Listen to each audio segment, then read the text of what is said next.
BBC এবং মানবজমিন বলছে বাংলাদেশের সাবেক প্রধানমন্ত্রী শেখ হাসিনা, যিনি ভারতে রয়েছেন, প্রায় 7 মাস হতে চলল তিনি ভারতে রয়েছেন, তার সঙ্গে ভারতের প্রধানমন্ত্রী নরেন্দ্র মোদী এবং নিরাপত্তা উপদেষ্টা অজিত দোভালের নিয়মিত দেখা সাক্ষাৎ হচ্ছে।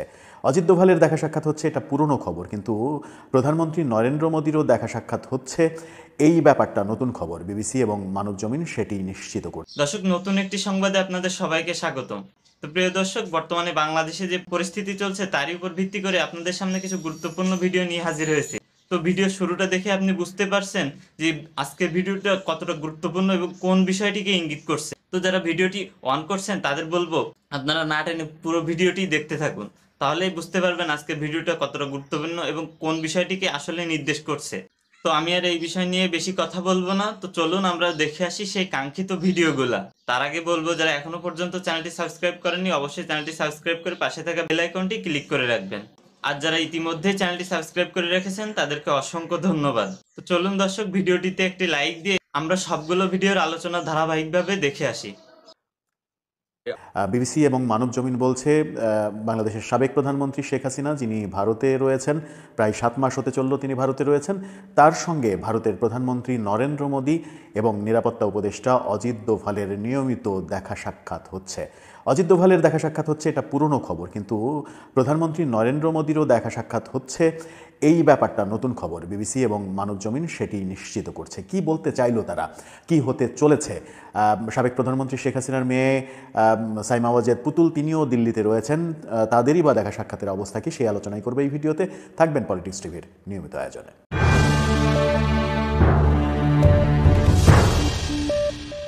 দর্শক, পলিটিক্স টিভির নিয়মিত ভিডিওগুলো এখন থেকে স্পন্সর করছে প্রজাপতি.tv, নতুন ওটিটি প্ল্যাটফর্ম। আপনারা চাইলে ইউটিউবে, ফেসবুকে, ইনস্টাগ্রামে, টিকটকে দেখে নিতে পারেন, আমাদের ডিসক্রিপশন বক্সের লিঙ্কেও যে দেখতে পারেন। চলে যাই মূল ভিডিওতে। বলছিলাম, সাবেক প্রধানমন্ত্রী শেখ হাসিনার সঙ্গে ভারতের প্রধানমন্ত্রী নরেন্দ্র মোদী এবং নিরাপত্তা উপদেষ্টা, যাকে ভারতের সব থেকে শক্তিশালী মানুষ হিসেবে, সব থেকে পাওয়ারফুল মানুষ হিসেবে ট্রিট করা হয়, সেই অজিত দোভালের নিয়মিত সাক্ষাৎ হচ্ছে।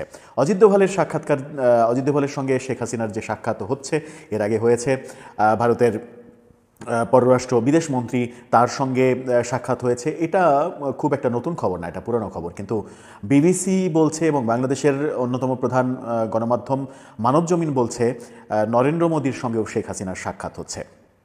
বিবিসি বলছে শেখ হাসিনাকে এমন একটা জায়গায় রাখা হয়েছে নিরাপত্তার কারণে, যেটা এখন পর্যন্ত কোনো গণমাধ্যম নিশ্চিত হতে পারেনি। এর আগে আমরা বিভিন্ন তারকাদের পেছনে পাপারাজ্জিদের ছুটে বেড়াতে দেখেছিলাম। পাপারাজ্জিরা বিভিন্ন তারকার গোপন ছবি, গোপন কর্মকাণ্ড ক্যামেরায় ধারণ করার জন্য দিনের পর দিন, বছরের পর বছর লেগে থাকতেন, এবং যদি অবশেষে কোনো একটা গোপন ছবি পেয়ে যেতেন, তা সেই ছবিটার মূল্য আকাশচুম্বী মূল্য হতো, এবং পাপারাজ্জিদের সেই কর্মকাণ্ড নানাভাবে আলোচিত হয়েছে। আমরা প্রিন্সেস ডায়ানার পেছনে পাপারাজ্জি ঘুরে বেড়ানোর খবরও জানি। ডায়ানার ব্যক্তিগত বহু ছবি পাপারাজ্জিরা প্রকাশ করে দিয়েছেন, কিন্তু শেখ হাসিনা কোথায় রয়েছেন সেটার পেছনে এখন পর্যন্ত কোনো মিডিয়া অনুসন্ধান করতে পারেনি। ভারত সরকার তাকে এতটাই গোপন একটা জায়গায় রেখেছে যে মিডিয়া এখন পর্যন্ত নিশ্চিত নয় যে শেখ হাসিনা ঠিক এই জায়গাতেই আছে। বিভিন্ন সময় বিভিন্ন গণমাধ্যম নানা রকম কথা বলেছে, এখানে আছে, ওখানে আছে, এখানে ট্রান্সফার করা হলো, এখানে চলে গেলেন, এরকম বলেছেন বটে, কিন্তু নিশ্চিত করে কেউ বলতে পারেননি, কংক্রিটলি কোনো ছবি, ভিডিও এখন পর্যন্ত কেউ প্রকাশ করতে পারেননি যে শেখ হাসিনা এই জায়গায় অবস্থান করছেন। শেখ হাসিনার এমনি ভিডিও, কোনো একটা অনুষ্ঠানে যে সেখান থেকে গাড়িতে ওঠার সেই ভিডিও চিত্র প্রচারিত হয়েছে, প্রকাশ পেয়েছে, কিন্তু তার অবস্থানের ভিডিও চিত্র, স্টিল ছবি কিছুই প্রকাশ হয়নি। ভারত এতটাই নিরাপত্তার জায়গায় তাকে রেখেছে। সেই নিরাপত্তার জায়গায় কাউকে ভিড়তে দেওয়া হয় না। প্রধানমন্ত্রী অজিত দোভাল, প্রধানমন্ত্রী নরেন্দ্র মোদী এবং নিরাপত্তা উপদেষ্টা অজিত দোভাল, বিদেশমন্ত্রী জয়শঙ্কর, এই তিনজন ছাড়া খুব কম মানুষই, ভারতের খুব কম মানুষই জানেন, এমনকি ভারতের প্রথম সারির রাজনীতিবিদরাও নিশ্চিত জানেন না শেখ হাসিনা কোথায় রয়েছেন। শেখ হাসিনার উপরে ভারতের সব দলের সমর্থন রয়েছে বলেও শোনা যাচ্ছে, এবং সেই সমর্থনের কারণে শেখ হাসিনাকে রাজনৈতিক আশ্রয় না দিয়েও অতিথি হিসেবে ভারতে রাখতে পেরেছে নরেন্দ্র মোদী সরকার, এমনটাও বলা হচ্ছে। বিশেষ করে কংগ্রেসের সমর্থনের কারণে নরেন্দ্র মোদী শেখ হাসিনাকে নিয়ে এক ধরনের বাজি ধরেছেন, সেটাও শোনা যাচ্ছে। নরেন্দ্র মোদী যদি শেখ হাসিনার সঙ্গে নিয়মিত বৈঠক করে থাকেন, তাহলে সেটা কোন দিকে যাচ্ছে সেটা একটা গুরুত্বপূর্ণ বিষয়। তার মানে হচ্ছে তাদের মধ্যে নিয়মিত যোগাযোগ হচ্ছে, কর্মকৌশল নিয়ে আলোচনা হচ্ছে। শেখ হাসিনা এরই মাঝে বিভিন্ন অনলাইন প্ল্যাটফর্ম, অনলাইনে বিভিন্ন নেতাকর্মীর সঙ্গে মিটিং, বক্তব্য দেয়া, এই ব্যাপারগুলো করছে। এই ব্যাপারে ভারতের সমর্থন রয়েছে। ভারত যদিও বলেছে এটা তার ব্যক্তিগত বিষয়, এখানে ভারতের করণীয় কিছু নেই।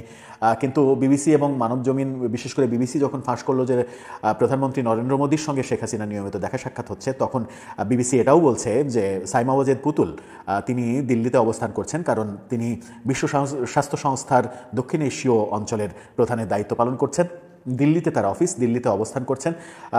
তার মার সঙ্গে তার নিয়মিত দেখা হচ্ছে। তার মানে ভারত সরকারের সর্বোচ্চ পর্যায়ের বাইরে সাইমা ওয়াজেদ পুতুল জানেন শেখ হাসিনা কোথায় রয়েছেন, তার সঙ্গে দেখা করার সুযোগ দেওয়া হচ্ছে, কিন্তু তাদের দুজনকে এক জায়গায় থাকতে দেওয়া হচ্ছে না।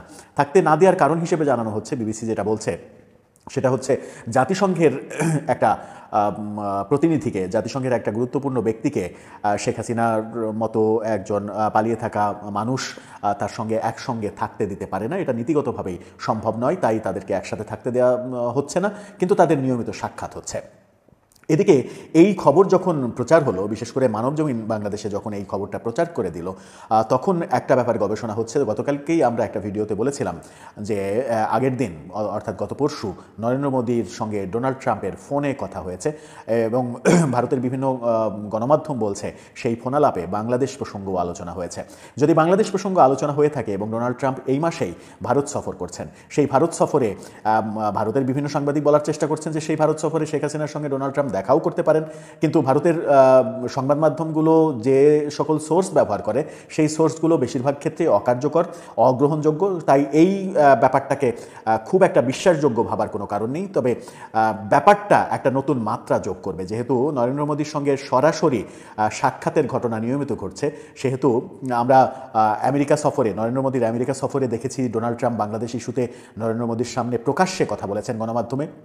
তার মানে ডোনাল্ড ট্রাম্পের একটা ইচ্ছা রয়েছে বাংলাদেশ ব্যাপারে তার কর্মকাণ্ড জাহির করতে। সেই কর্মকাণ্ড কি জাহির করেন, কি ভূমিকা নেন, আওয়ামী লীগের পক্ষে ডোনাল্ড ট্রাম্প অবস্থান গ্রহণ করেন কিনা, শেখ হাসিনার পক্ষে শেষ পর্যন্ত ডোনাল্ড ট্রাম্প অবস্থান গ্রহণ করেন কিনা, সেটাই এখন দেখার বিষয়।